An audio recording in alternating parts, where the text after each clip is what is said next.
Naalaala ko pa nung may isa pang branch ng Bangko Kabayan.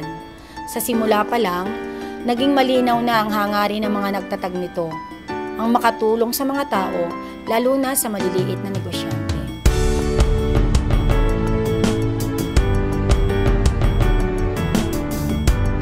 The founding fathers of Bangko Kabayan, due to their genuine concern for the development of the countryside, saw the need to provide affordable credit to the rural folk.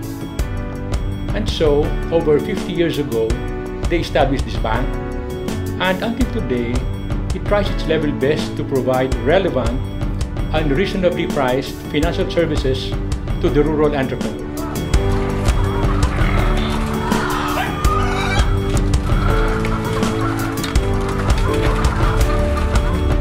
Ang layunin na makatulong sa pagpapalago ng maliliit na negosyo ang siyang nagtulak sa amin na hanapin ang merkadong ito at patuloy na mag-isip at gumawa ng mga produkto na naaayon sa kanilang mga pangangailangan.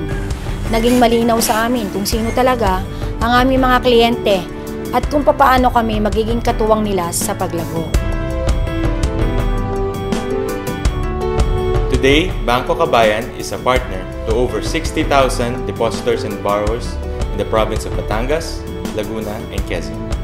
85% of our loan clients are micro-enterprises, still with generally unsecured loans. 50% of our portfolio is composed of micro, small, and medium enterprise loans. Ang aming mga borrowers ay tinuturing naming mga katuwang at ang aming mga depositors naman ay mga kaibigan.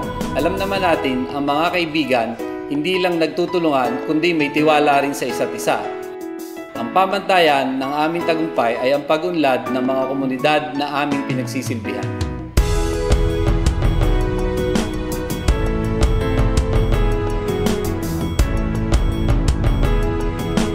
Sapagkat natutugunan ang pangangailangang pinansyal ng mga kliyente, sila mismo ay nagkakaroon ng mas maayos, malaya at maginhawang pamumuhay.